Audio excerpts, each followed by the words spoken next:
చూడండి నేను అపోస్తుల కార్యములు 4వ అధ్యాయము 17. అయినను ఇది ప్రజల్లో ఇంకా వ్యాపింపకుండుటకై ఇక మీదట ఈ నామను బట్టి ఏ మనుషులతోనైనను మాట్లాడకూడదని మనము వారిని బెదరు పెట్టవాలని చెప్పుకొనండి. అప్పుడు వారిని పిలిపించి మీరు యేసు నామం బట్టి ఎంత మాత్రము మాట్లాడకూడదు, బోధింపకూడదు అని వారికి ఆజ్ఞాపించిరి. అందుకు పేతురును యోహానును వారిని చూచి దేవుని మాట వినుట కంటే మీ మాట వినుట దేవుని దృష్టికి న్యాయమా? మీరే చెప్పుడి, మేము కన్న వాటిని విన్న వాటిని చెప్పక ఉండలేమని వారికి ఉత్తరం ఇచ్చిరి. ప్రజలందరూ జరిగిన దాన్ని చూచి దేవుని మహింపరచుండ్రి కనుక సభవారు ప్రజలకు భయపడి వీరిని శిక్షించు విధమేది కనుగొనలేక వీరిని గట్టిగా బెదిరించి విడుదల చేసిరి. Praise the lord.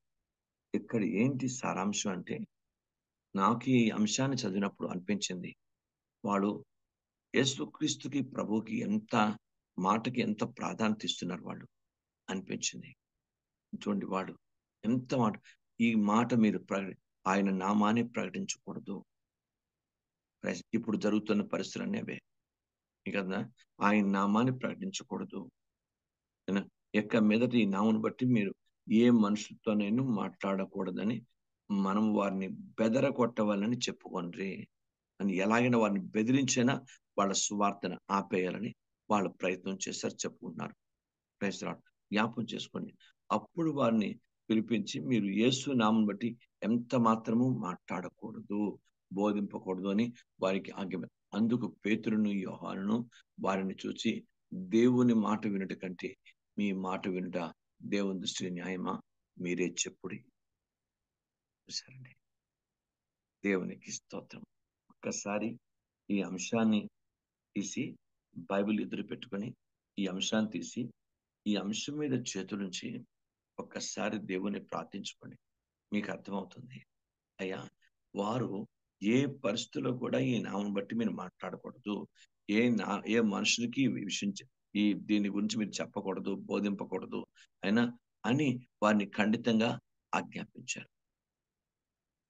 సరే, వాళ్ళు ఖండితంగా వాళ్ళు అంటారు, దేవుని మాట వినకుండా మీ మాట వినడం దేవుని దృష్టికి న్యాయమా? అది మీరే చెప్పండి. Praise the Lord. వాళ్ళు చెప్పింది ఎంత అద్భుతం ఉంది అంటే, ప్రభు మాటకి వాళ్ళు విధేయత చూపి, లేక ప్రభు మాటకి వాళ్ళ జీవితంలో తగిన ఆయన పరిస్థితిని దాన్ని డెడికేట్ చేసుకొని వాళ్ళ జీవితంలో అంటే కొట్టబడ్డానికి, తిట్టబడ్డానికి, చంపడ్డానికి కూడా అప్పగించబడ్డారు. కానీ వాళ్ళు ప్రభు నామాన్ని బట్టి బోధించే పరిస్థితిని వాళ్ళు ఎక్కడ ఆపలేదు. జాగ్రత్తగా గమనించాలి. ఆ నామానికి, ఆయన మాటకి వాళ్ళు ఇచ్చే విలువ దేవుడు పరిగణలోకి తీసుకుంటున్నాడు. ఈ రోజు ఎంతో మంది దేవుని బిడ్డలు మనందరం నేర్చుకుందాం. Praise the Lord. ఆయన నామానికి ఇచ్చినటువంటి విలువ, లేక ఆయన కార్యాలకు ఇచ్చిన విలువ, లేక ఆయన మాటకి ఇచ్చిన విలువ, ఎంతమంది అలా విలువ ఇవ్వగలుగుతున్నారు? జాగ్రత్తగా గమనించండి. Praise the Lord. ఆలోచించండి. ప్రతి ఒక్కరూ అర్థం చేసుకోండి. ఎప్పుడు దైవవాక్యాన్ని జాగ్రత్తగా అర్థం చేసుకుంటే అది మనకి ఉపయోగకరంగా ఉంటుంది. దాన్ని వేరేగా అర్థం తీసుకుంటే అది మనకు ప్రశ్నార్థకంగా ఉంటుంది. Praise the Lord. వేరేగా తీసుకోకూడదు. లేఖనాన్ని అపార్థం చేసుకుని, మరి పౌలు గారు రాసిన మాటలు అపార్థం చేసుకున్నారని పేతురు గ్రంథంలో రాస్తాడు. వాళ్ళ స్వకీయ నాశనం చేసుకున్నారు వాళ్ళందరూ అని చెప్తున్నాడు. కనుక ఎవరు దాన్ని వేరేగా పెడార్థం తీసుకోకుండా దైవికంగా పాజిటివ్ మీనింగ్ తీసుకోండి. ఏంటి ఇక్కడ అంటే, దేవుని మాటకు, దేవుని వాక్య సంబంధమైన బోధకు, వాడు సువార్తకు అంత ప్రాధాన్యత ఇచ్చినట్టు లేఖనాలు చెప్తున్నాయి. మరి మన దగ్గర ఆ ప్రాధాన్యత, ఆ విలువ, ఆ మాటకు విధేయత చూపించే పరిస్థితి ఎంతమందికి ఉంది? Praise the Lord. ఆలోచించండి. ఎన్ని మేళ్లు పొందుకున్నాం, ఎన్ని అద్భుతాలు పొందుకున్నాం, ఎన్ని ఆశ్చర్యం. ఇంకో మాట చెప్తాను. Praise the Lord. నేను మేలు పొందుకోలేదంటే స్వార్థమాని. ఎన్ని చేశాను ఈ సంవత్సరం బట్టి నాకు ఏమేమి జరగదండి. స్వాతంత్రం ఎన్ని అద్భుతాలు జరిగినా నీ జీవితంలో నాకేండి ఏం అద్భుతం జరగలేదండి, ఏం లేదండి అనుకుంటే, మేళ్ళు పొందుకున్న మనము వాళ్ళు అంటారు, మేము విన్న వాటిని కన్న వాటిని మేము చెప్పకుండా మేము ఎట్లా ఉంటాం? మేము విన్న వాటిని కన్న వాటిని ఏదైతే పొందుకున్నామో దాన్ని చెప్పకుండా ఎలా ఉంటాం? అది దాంట్లో వాళ్ళకున్న కృతజ్ఞత దానిలో బయలుపడుతుంది. కృతజ్ఞత బయలుపడుతుంది. వాళ్ళ ధైర్యం దాని బయలుపడుతుంది. ప్రభు మాటకు ప్రాధాన్యత ఇచ్చే వైనం అక్కడ బయలుపరచబడుతుంది. వాళ్ళు ప్రభు మాటకి ఎంత ప్రాధాన్యత ఇస్తున్నారు.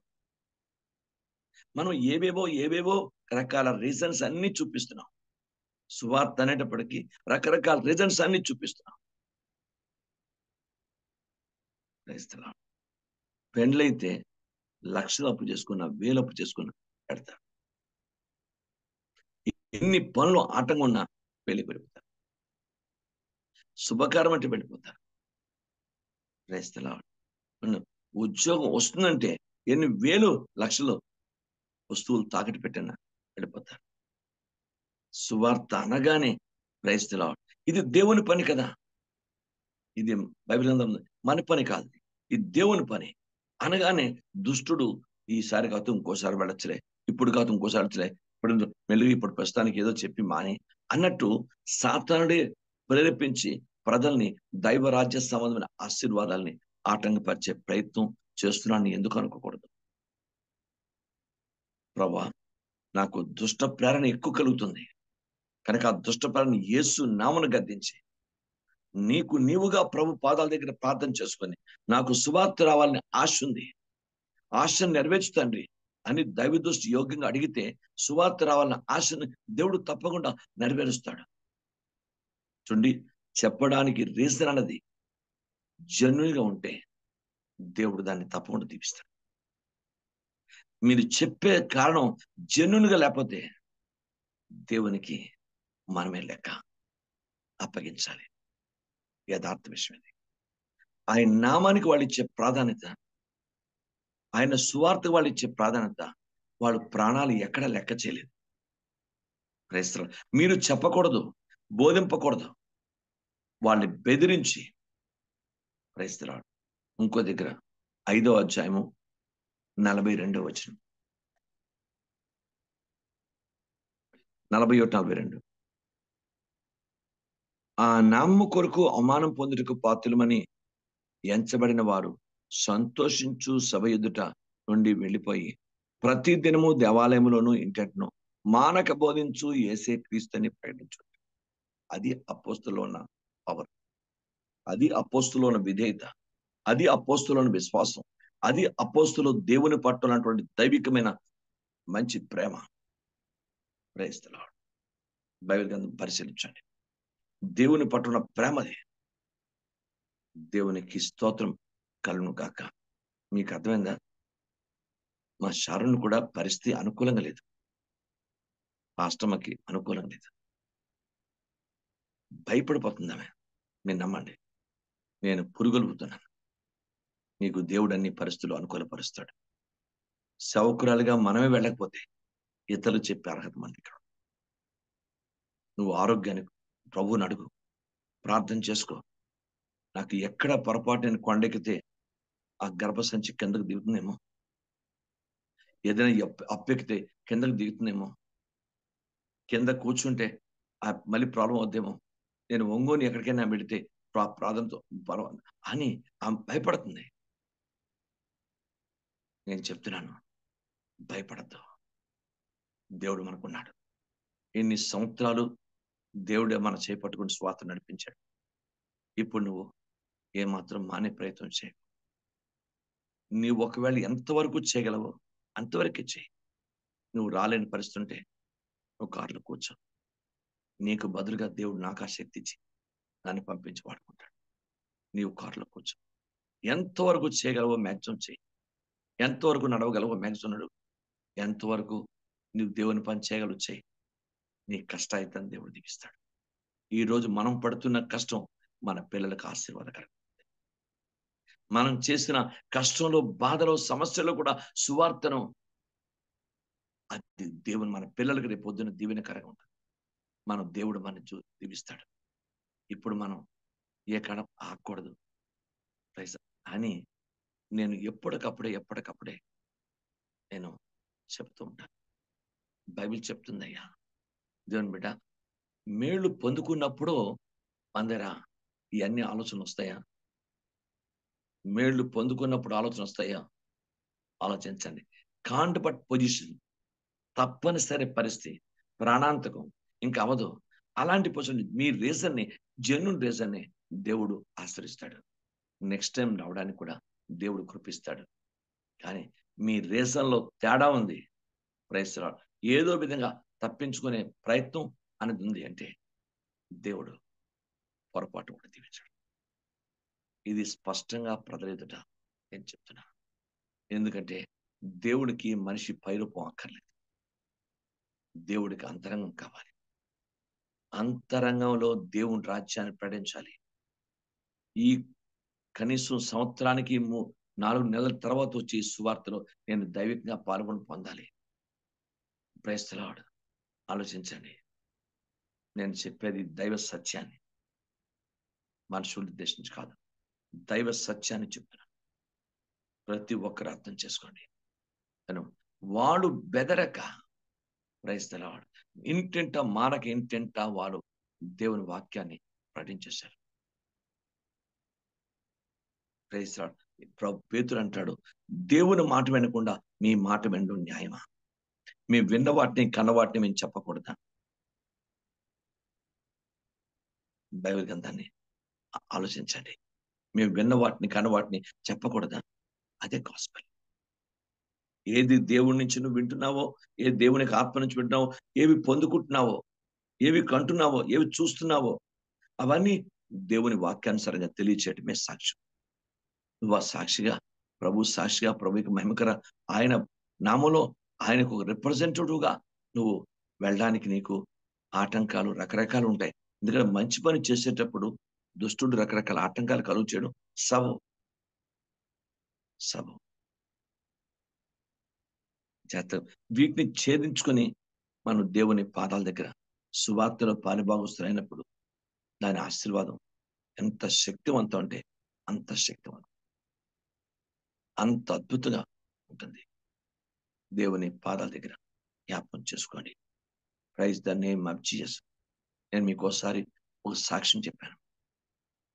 ఒక దైవజనురాలు సౌత్ ఆఫ్రికాలో అడవుల్లో వెళుతూ ఓ పట్టణానికి వెళ్ళాలి. సువార్త చేసి వాళ్ళ పట్టణం గుండా, అడవి గుండా వెళ్ళి కొంచెం అడవి దాటితే వాళ్ళ ఊరు వచ్చేస్తుంది. ఇంకా వాళ్ళ ఇంటికి వెళ్ళిపోతారు.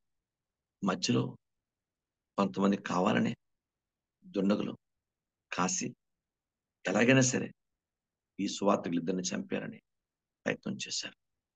చేస్తుంటే ఇతడు ఇలా మాండు, చాలాసార్లు బోధ చెప్పారు, మానలేదు. అప్పుడు వాళ్ళ భార్యని పట్టుకొని వాళ్ళందరూ భార్యను తన కళ్ళెదుట చేర్చి ఆమెను చెట్టుకేసి కట్టేసి హింసించారు. భార్య తన కళ్ళెదుటే చచ్చిపోయింది. అప్పుడు ప్రభువుతో మాట్లాడుకుంటున్నాడు. ప్రభువా, ఇప్పుడు నాకు భార్య తోడు లేదు, నీవే నాకు తోడు. అయినా నీ సువార్తని ఆపకూడదు, నీ రాజ్యవ్యాప్తిని ఆపకూడదు. నాకు సాయం చేయమని ఆ దైవజనుడు ప్రార్థన చేస్తున్నాడు. చూసారా? అంతవరకు మనం ఎప్పుడైనా వెళ్ళామా? కనీసం రూపాయల పైసా వంతు కూడా అనుకురాలి. అలా రానివ్వలేదు. ప్రాణాలు కోల్పోతున్నారు, భార్యలు కోల్పోతూ ఉన్నారు, భర్తలు కోల్పోతూ ఉన్నారు, పిల్లలు కోల్పోతూ ఉన్నారు. గ్రహం స్టెయిన్ గారి భార్యని మొత్తం నలుగురు భార్య తప్పించి భర్తని, ఇద్దరు కొడుకుల్ని చూస్తుంటే కాల్చి చంపేశారు. భార్య ప్రైజ్ ది లార్డ్. దేవుని పాదాలు పట్టుకొని పోయిన నా భర్త బిడ్డలు తిరిగి రారు, వీళ్ళని ఎందుకు చంపడం? గురుశిక్షలు కాదు, వీళ్ళకి వేయకండి, నేను క్షమించాను, వాళ్ళు వదిలిపెట్టమని చెప్పేసి. ఇంకా మనం అంత త్యాగానికి వెళ్ళలేదు.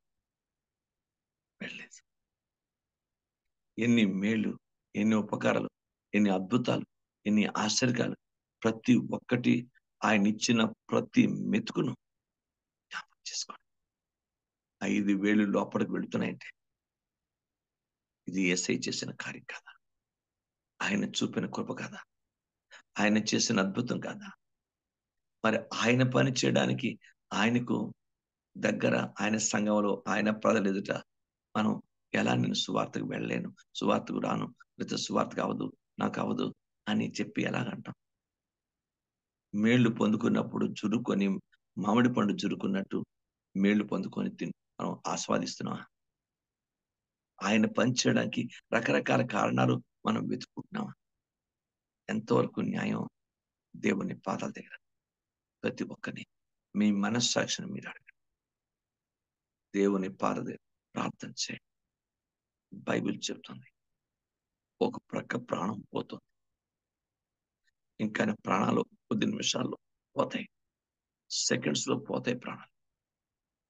బైబిల్ చెప్తుంది, ఆయన సిలువలోనే సువార్త చేస్తున్నాడు. తండ్రి, వీరేమి చేస్తా వీరికి క్షమించమని తండ్రిని వేడుకుంటున్నాడు. తండ్రిని వేడుకుంటున్నాడు. బైబిల్ గ్రంథం ఉంది, సిలువలోనే ధర్మాన్ని, దైవిక ధర్మాన్ని, ఆయన ప్రేమను వెల్లడిపరుస్తున్నాడు యేసయ్య. చనిపోతూ రక్తం కారుతూ సిక్తమైనటువంటి రక్తసిక్త దేహంతో ఉన్నప్పుడే తండ్రిని వేడుకుంటూ ఆయన తన మాటల్ని దేవునికి విజ్ఞాపన చేస్తూ ఉంటుండగా ప్రైజ్ లార్డ్ అక్కడ ప్రజలు ఆశ్చర్యపోతున్నారు. ప్రైజ్ లార్డ్ ఆయన చూపిన ప్రేమకు, ఆయన చేసిన కార్యానికి, ఆయన కార్చిన రక్తానికి ప్రజలు ఆశ్చర్యపోతున్నారు. ఇంత చంపిన ఆయన దగ్గర ఏంటి శక్తి, ఏంటి ప్రేమ? Praise the Lord. బైబిల్ గ్రంథంలో దేవుని వాక్యంలోంచి పరిశుద్ధాత్మ తండ్రి మాట్లాడుతున్నాడు. బైబిల్ గ్రంథం చెప్తుంది, శ్రమలకు యేసే కావాలా? మన ఇంట్లో ఇబ్బందులు వస్తే యేసే కావాలా? సమస్యలకు వస్తే యేసే కావాలా? ఆర్థిక ఇబ్బందులు వస్తే యేసే కావాలా? సువార్త వస్తే నీకు ఇతరులు కావాలా? ప్రజలు కావాలా? లోకం కావాలా? మన కుటుంబీకులు కావాలా? ఆలోచించండి, ఆలోచించండి. బైబిల్లో ఉన్న పవిత్ర సత్యం ఇది. బైబిల్ అందరూ వాడు చెప్తారు, ఈ నామము కొరకు అవమానం పొందుటకు మేము పాత్రలు. Praise the Lord. ఆ నామలో ఆశీర్వాదాలే కాదు, రక్షణే కాదు, స్వస్థే కాదు, క్షేమమే కాదు, ఆరోగ్యమే కాదు, కృపే కాదు, సమృద్ధి కాదు, ఇవి మాత్రమే కాదు, ఆయన నామంలో అవమానం పొందుటకు యోగ్యులమని వాళ్ళు ఎంచుకున్నారు. Praise the Lord. అది భక్తి, అది సువార్తకు వెళ్ళే విధానం. అపోస్తుల కార్యములు 8వ అధ్యాయం చూడండి. ఇంక ఇవన్నీ మనకు రాలేదు కదా, ఇవన్నీ మనకు రాలేదు.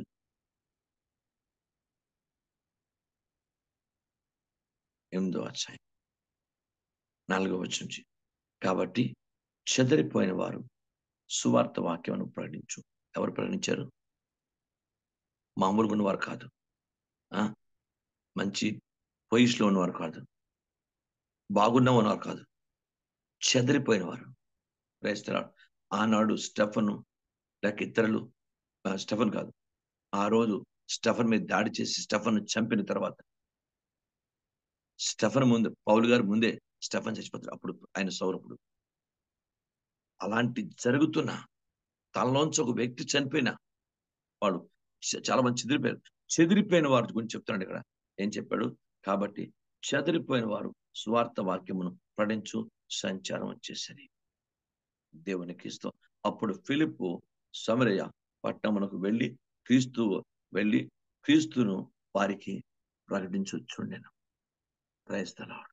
బైబిల్ గ్రంథంలో దేవుని వాక్యం సమస్యల్లోనే, బాధల్లోనే, శ్రమల్లోనే, అగ్ని వంటి మహాశ్రమల్లోనే అపోస్తుల సంఘం కట్టబడింది. దేవునికి స్తోత్రం కలుగును కాక.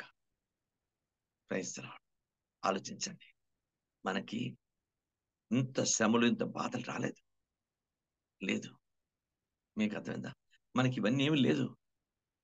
దేవుని మహాకృప దయచేత మనం యోగ్యులమని గొప్పవారమని కాదు గాని, తన కనికరం చేత మనము తట్టుకోలేనంత పరిస్థితి ఎప్పుడూ దేవుడు ఇవ్వలేదు. Praise the Lord. అలా కృప చూపి సువార్త సేవలో సంతలో అంత ధైర్యంగా ప్రకటించినప్పుడు దేవుడు తన కృపనిచ్చి, మీకు అర్థమైందా? చిన్న విషయం కాదు. కొన్ని వేల జనం మధ్య యేసే రక్షకుడిని ప్రకటించడం అంటే. Praise the Lord. అలా ప్రకటిస్తున్న సువార్త పత్రికలు ఎక్కడ మనకి దేవుని మహాకృప ద్వారా ఇప్పుడు పరిస్థితులు మారాయనుకోండి, నేను కాదని చెప్పను. కానీ వాళ్ళు దేవుని మాటకిచ్చిన విలువ ఈ ఉదయకాలం ప్రభు యొక్క ఆత్మ జ్ఞాపం చేస్తున్నాడు. నేను ఉదయకాలం ఈ బైబిల్ చదువుతున్నప్పుడు నేను ఈ మాటను జ్ఞాపం చేస్తున్నాడు యేసయ్య. ఏంటి వాడు వాళ్ళ భక్తి చూడు, వాళ్ళ దైవత్వం చూడు, వాళ్ళకున్నటువంటి సమర్పణ చూడండి. వాళ్ళు ఏ స్థితిలో సువార్త ప్రకటించారు. దేవుని మాటను బట్టి కాకుండా మీ మాటను మీ మాటను కాకుండా దేవుని మాటను కాకుండా మీ మాటకు వెలువడం న్యాయమా? దేవుని మాటను కాదనడం న్యాయమా అని అడుగుతున్నాడు పేతురు. అయ్యా, విన్న వాటిని కన్న వాటిని మేము ఇతరులకు చెప్పడం అది దేవుని దృష్టికి న్యాయమే కదా. మరి మీరెందుకు ఆటంకపరుస్తారు? చూసారా? బైబిల్ గ్రంథాన్ని పరిశీలించండి. సువార్త ఎప్పుడు విమర్శనాత్మకం. సువార్త ఎప్పుడు అంటే మంచి, వార్త మంచిగానే ఉండాలి. మనం ఎవరిని విమర్శించద్దు. ఉన్న సత్యాన్ని చెప్పుకుంటూ వెళ్ళిపోవాలి. దానికి ఉదాహరణలు కూడా వేరే వేరే వేరే వాటి నుంచి మనం తీయకొద్దు. అది కూడా మనుషులు రెచ్చగొట్టే ప్రయత్నం అవుతుంది. మనం దేవుని వాక్యం ప్రకారము క్రీస్తు చేసిన అద్భుతాలు, ఆయన చేసిన కార్యాలను చూపిన ప్రేమ, ఆయన కార్చిన రక్తం, ఆయన చేసిన త్యాగం, ఆయన సంబంధించినటువంటి ఆ విషయాలు దైవికంగా మనం చెప్పగలిగితే, ఆ విషయాలు చాలు. మనం ఆత్మ ద్వారా చెప్పగలిగిన ఆ కొద్ది మాటలు చాలు ఇతరుల్ని దేవుని తట్టు ప్రభావితం చేస్తాయి. ఆలోచించండి. ప్రతి ఒక్కరూ ఆలోచించండి. ఇది పాస్టర్ గారు ఏదో చెప్తున్నారు, మనకు కావాలని మనకే చెప్తున్నారు అన్న కాకుండా, నెగటివ్ కాకుండా పాజిటివ్ మీనింగ్ గా అర్థం చేసుకోండి. క్రిస్టియన్ పీపుల్ ఎప్పుడు పాజిటివ్ గా అర్థం చేసుకొని నేర్చుకోవాలి. ప్రతి చిన్న విషయాన్ని నెగిటివ్ తీసుకొని కుటుంబాన్ని మనమే దైవ దృష్టి వ్యతిరేకంగా చేసుకోకూడదు. పాజిటివ్ గా తీసుకోండి. అడగండి ప్రభుని. అనుకూల పరిస్థితిలో చేసేది దేవుని భక్తి కాదు. ఎవడన్నా చేస్తాడు. ప్రతికూల పరిస్థితుల్లో చూపించేది సరైన భక్తి. Praise God. చెదరిపోయిన వారు స్టెఫన్ని చంపేశారు. అందరి కళ్ళని చంపేశారు. స్త్రీలను జుత్తు పట్టుకుని రాయమైంది అక్కడ చూడండి. కాబట్టి స్త్రీలను జుత్తు పట్టుకొని కూర్చోండి. భక్తి గల స్టెఫన్ సమాధిస్తూ కూర్చోండు. ప్రపంచండి సౌలైతే ఇంటెంట చూచి పురుషులను స్త్రీలను ఈడ్చుకొని పోయి చెరసాలు వేయించి ఆయన సంఘమును పాడు చేయించుండే. అప్పుడు పౌలు సౌలుగా ఉండేటప్పుడు అలాంటి పరిస్థితుల్లో ఎవరు భయపడక చెదరిపోయిన వారు సువార్తను ప్రకటించడం ఆపకుండా సువార్తను ప్రకటిస్తూ యేసు ప్రభువును ప్రకటించుకుంటూ వాళ్ళు వెళ్ళారు. అది వాళ్ళ ధైర్యం, వాళ్ళ సమర్పణ, వాళ్ళ త్యాగం, వాళ్ళకున్న అభిషేకం, వాళ్ళకున్న దైవ దృష్టి యథార్థమైనటువంటి భక్తి, ఇవన్నీ దైవ దృష్టి యోగ్యంగా వెల్లడి చేయబడుతున్నాయి. ఆలోచించండి. మన భక్తి అవసరానికి వీలుకి సందర్భం ఉంటే, ఆ అన్ని పరిస్థితులు బాగుంటే ఇదా మన భక్తి, ఇదా మనం పరలోకం వెళ్ళే ప్రయత్నం. ఆలోచించండి. Praise the Lord. దేవుని పాదాల దగ్గర బైబిల్ ఇద్దరు మనుషులు, లాస్ట్ టైం మీకు ఇద్దరు కొడుకులు, పెద్దవాడిని పిలిచాడు. అయ్యా, ద్రాక్ష తోట పొలానికి వెళ్ళు. సరే వెళ్తాను డాడీ, వెళ్తాను నాన్నగారు అని వెళ్ళాడు. వెళ్ళకుండా మనిషి. రెండో వాడిని పిలిచాడు. అయ్యా, నువ్వు వెళ్ళు. ప్రైజ్ నాకు అవదు అని చెప్పాడు. నేను వెళ్ళను అనుకున్న వాడు మనసు మార్చుకొని వెళ్ళాడు. వెళతానని చెప్పిన వ్యక్తి వెళ్లకుండా పని ఆపేశాడు. దీంట్లో మీకు ఎవరు యోగ్యులని తెలుసబడుతుందంటే అప్పుడు రెండో వాడే, వెళ్ళను అన్నవాడు. ఈ రోజు ఎవరైతే నిన్నటి వరకు సువార్త రాను, నాకు అవదు అనుకున్నవారు, నువ్వు వెళితే సువార్తకు వస్తే నీ దీవెన వేరొక విధంగా ఉంటుంది, మరొక స్థాయిలో ఉంటుంది, మరొక స్థాయిలో ఉంటుంది, మా అద్భుతంగా ఉంటుంది. ఎందుకంటే నువ్వు వెళ్ళనుకున్న వ్యక్తివే నువ్వు మనస్సు మార్చుకొని రావడానికి అన్ని విధాల దైవికమైనటువంటి సుముఖత చూపించి నువ్వు వస్తుంటే నీ రావడం అన్నది దేవుడు ఆశీర్వదిస్తాడు. Praise the name of Jesus. ఆలోచించండి. దేవుని కాన్బట్ భవిష్యత్తులో ప్రాణాలు కోల్పోయిన పరిస్థితి ఎవరికీ లేదు. అయ్యో వాళ్ళు హాస్పిటల్లో ఉన్నారండి, ప్రాణాలు పోతున్నాయి, ఎలా సువార్త అని చెప్పడానికి ఏం లేదు. అంత ప్రాణాలకు వచ్చే జెన్యూన్ రీజన్ కూడా ఎక్కడ ఎవరి దగ్గర కనిపించట్లేదు.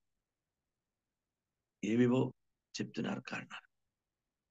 క్రైస్తవులు ఆలోచించండి. నీకంటే దేవుడు తెలివైనవాడా, తెలివి తక్కువడా? ఆలోచించండి. దేవునికి తెలివితేటలుండవు. మహాజ్ఞాని. నీవు చిన్నదానిలో ఈ తెలివి చూపిస్తే మన దేవుడు జ్ఞానం నీకు కూడా దేవుడు తన జ్ఞానాన్ని ఉపయోగిస్తే నువ్వు ఎక్కడ సరిపోల్చబడతావు, ఎక్కడ ఆగలవు? దేవునికి స్తోత్రం. ఆయన మన అలా చూడలేదు, అన్ని ప్రేమించాడు, ఎప్పటికీ ప్రేమిస్తున్నాడు. నువ్వు రానని చెప్పి నన్ను ప్రేమిస్తున్నాడు. కాదే నీ ఆశీర్వాదం నువ్వే పోగొట్టు. రానని చెప్తే నిన్ను చంపాడు, గుర్తుపెట్టుకో. నాకు అవదని చెప్తే చంపాడు. అలాంటి దేవుడు కాదు, ప్రేమిస్తున్నాడు. కానీ నీ ఆశీర్వాదాన్ని నువ్వే చారబెట్టుకుంటున్నావు. నీకు ఇవ్వలసిన దీవెన్ని నువ్వే చారబెట్టుకుంటున్నావు. Praise the name. ఇది యథార్థంగా చెప్తున్న విషయం. ఇది జెన్యూన్ రీజన్ అనుకోండి, దేవుడే దీవిస్తాడు. కనుక విపత్కర పరిస్థితుల్లో కూడా, కష్టతర పరిస్థితుల్లో కూడా, భయంకర పరిస్థితుల్లో కూడా వాళ్ళు అపోస్తులు సువార్త చేసి దేవుని రాజ్యాన్ని మహిమపరచాలి, ప్రభువుని మహిమపరచాలి. మరి ఈరోజు మనం ఆలోచించండి. దేవుని పాదాల దగ్గర ప్రతి ఒక్కరు ఆలోచించండి. ప్రభా సహాయం చేయదేవా, సువార్త వెళ్ళాలైతే నాకు నీకు ఆశ ఉందని చూడు. ఆశ ఉంటే నువ్వు ఏదైనా చేస్తావు. చూడండి, మన చర్చ్ దగ్గర మాంసం ఉంటుంది. అందరూ చెప్తుంటారంట, నాకు తెలియదు, నేను ఎప్పుడు వెళ్ళలేదు. బాగిస్తాడు, బాగుంటుంది మాంసం. ఉదయకాలం మాంసం తినడం అవుతుంది కొన్నిసార్లు. ఏ కూర వండేసుకుంటారు, చర్చికి వచ్చేస్తారు. కానీ చర్చ్ దగ్గర 12 గంటలకు 1 గంటకు ఆ మళ్ళీ మటన్ కొనుక్కొని సాయంకాలం దాన్ని ఆస్వాదిస్తారు. అంటే తినాలని కోరుకున్నప్పుడు నీకు ఉదయం సాయంకాలం, ఉదయం తప్పేంది అవదు, సాయంకాలం కొనుక్కొని తింటున్నావు. నీ కోరికను ఆపలేదు, నీ ఇష్టాన్ని ఆపలేదు. Praise God. అలాగే దాన్ని ఆధ్యాత్మికంగా అనువర్తింప చేసుకోండి. నీకు ఆశ ఉంటే నీ ఆశ తప్పకుండా నెరవేర్చబడుతుంది. అసలు ఆశ నీకు లేదు, ఎవరు ఏం చేయలేదు. Praise the lord. ఆశ నీకు లేదు, ఎవరు ఏం చేయడం. దేవునికి స్తోత్రం. ఒక్కటి గుర్తుపెట్టుకోండి, పరలోకం నుంచి దేవుడు మన ప్రతి ఒక్కటి మన అబ్జర్వ్ చేస్తూ ఉంటాడు. మనం ఏంటో ప్రభుకి తెలుస్తుంది. దాన్ని బట్టి మన స్థితి, మన దీవెనలు, మన ఆత్మీయత అన్ని ఆధారపడి ఉంటాయి. దేవుని స్తోత్రం. బైబిల్ గ్రంథంలో దేవుని మాటను మీకు చూపించిన నహూము గ్రంథంలో అంటాడు, నా యందు విశ్వాసం ఉంచి నన్ను నమ్మిన వారి గురించి నాకు తెలుసు. నహూము గ్రంథం తీయండి, బైబిల్లో నహూము గ్రంథం తీయండి.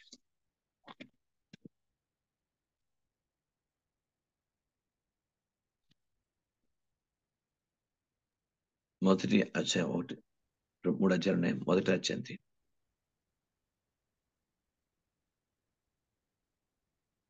7వ వచనం చూడండి. యెహోవా ఉత్తముడు, శ్రమ దినమందు ఆయన ఆశ్రయదుర్గము. తన నమ్మకం ఉంచువారని ఆయన ఎరుగును. Praise the Lord. ఎవరు ఎటువంటి విధంగా నమ్మిక ఉంచుతున్నారు, ఏ విధంగా తను నమ్ముతున్నారు, కష్టం కావాలన్నా శ్రమలో కష్టంలోను, శ్రమలోను, బాధలోను, ఇబ్బందులను ఎలాగ తను ఆశ్రయించి తను నమ్మి జీవిస్తున్నారు, ఎవరు ఏ విధంగా అతన్ని పరిగణలోనికి తీసుకుంటున్నారు, ఎవ్రీథింగ్ హీ న్యూ. అతనికి తెలుసు. Praise the name of Jesus. ప్రతి ఒక్కరికి నేనేంటి, మీరేంటి, మనమేంటి, మన పరిస్థితి ఏంటి దేవుడికి తెలుసు. నేను చాలా విశ్వాసం ఉంది పాస్టర్ గారు, చాలా నమ్ముతున్నాను పాస్టర్ గారు. దేవుడు నేను నమ్మిన ఆయన నమ్మడు. ఆయన నిజంగా ఎవరైనా విశ్వాసం ఉంటున్నారో, ఎవరిని ఆయన నమ్ముతున్నారో ఆయన బాగా అయ్యారు. Praise God. ఆయనకి తెలుసు నేనైనా మీరైనా ఆయన దగ్గర దాచగలిగినట్టు. ప్రతి ఒక్కరు మనుషులు పైరూపాన్ని చూస్తారు, ఆయన లోపల అంతరంగాన్ని చూస్తాడు. ఇది గుర్తుపెట్టుకోండి. ఆయన ఒక చర్చ్ నువ్వు రావడం మానేసిన, ఒక సువార్త రావడం మానేసిన, ఒక దేవుని కార్యం రావడం మానేసిన, ప్రతి ఒక్కరిని కూడా దేవుడు ప్రతి విషయం కూడా ఎక్కడ ఎప్పుడు ఎలా ఆశ్రయిస్తున్నావో, ఏం చేస్తున్నావో, ఆయన అవసరం ఉంటే ఓ మాదిరిగా, అవసరం లేనప్పుడు మరొక మాదిరిగా, ఇలా మనం ఎలా ప్రవర్తిస్తున్నామో ప్రతి ఒక్కటి ఆయనకి తెలుసు. ఆయనకి తెలియదంటూ సృష్టమంటూ లేదు. నేను సర్వశైలకు దేవుడను, నాకు అసాధ్యమైంది ఏమంటూ ఉండునా? లేదు. ఆయన చూస్తున్నాడు, ఆయన పరీక్షిస్తున్నాడు, ప్రతి ఒక్కరిని పరిశీలిస్తున్నాడు. సంఘంలో ప్రతి హృదయం ఆయన తెలుసు, ప్రతి మనసు తెలుసు, ప్రతి జీవితానికి తెలుసు. నిజంగా ఆయన ఎవరు ఫాలో అవుతున్నారు, నిజంగా ఆయన ఎలా ప్రార్థన చేస్తున్నారు, నిజంగా ఎలా ప్రేమిస్తారు, నిజంగా ఎలా ఉంటున్నారు, ఎవరు ఎలా ఉంటున్నారు, నిజంగా ఏంటి వాళ్ళ పరిస్థితి, ప్రతి జీవితం, ప్రతి కుటుంబం నుంచి ఆయనకి తెలుసు. తెలియదంటూ ఏమన్నా. Praise the name of Jesus. దేవుడు చూస్తున్నాడు, దేవుడు వింటున్నాడు, దేవుడు పరీక్షిస్తున్నాడు, పరిశోధిస్తున్నాడు, పరిశీలిస్తున్నాడు. దేవునికి స్తోత్రం. ఆయనకే తెలుసు. మానవులు కొన్ని మనం అర్థం చేసుకోగలం, కొన్ని అర్థం చేసుకోలేము. బట్ దేవుడికి సమస్తం తెలుసు. కనుక దేవుని పాలన పేతురు గాని, అపోస్తులు గాని, వాళ్ళందరి జీవితాలు అంతగా దేవుని మహింపరిచే, దేవుని ఘనపరిచే ఉన్న స్థానం వెళ్ళడానికి కారణం ఏంటంటే, వాళ్ళు ప్రతికూల పరిస్థితుల్లో దేవునికి సువార్త చేసి, ప్రతికూల పరిస్థితుల్లో ప్రభు నామాన్ని మహింపరిచి, తాము విన్న వాటిని, కన్న వాటిని, తాము ఏది నేర్చుకున్నారో లేక తమ జీవితంలో ఏదైతే పొందుకున్నారో వాళ్ళు చెప్పక మానలేదు. అలాంటి దైవ అభిషేకము, కృప, ఆ త్యాగపూరిత మనస్సు, ఆ నిస్వార్థమైన మనస్సు దేవుడు మనకు కూడా ఇచ్చాడు కాక. దేవుడు తన మాటలు అన్నికలు దీవించను కాక. ప్రార్థన చేద్దాం. మీలో పరిశుద్ధాత్మ ద్వారా ప్రేరణ కలిగి ప్రార్థన చేద్దాం.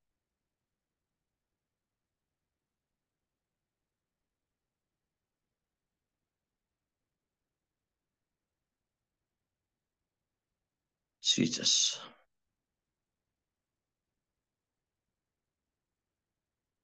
ఆత్మ ద్వారా ప్రేరేపణ కలిగి ప్రార్థన చేయండి.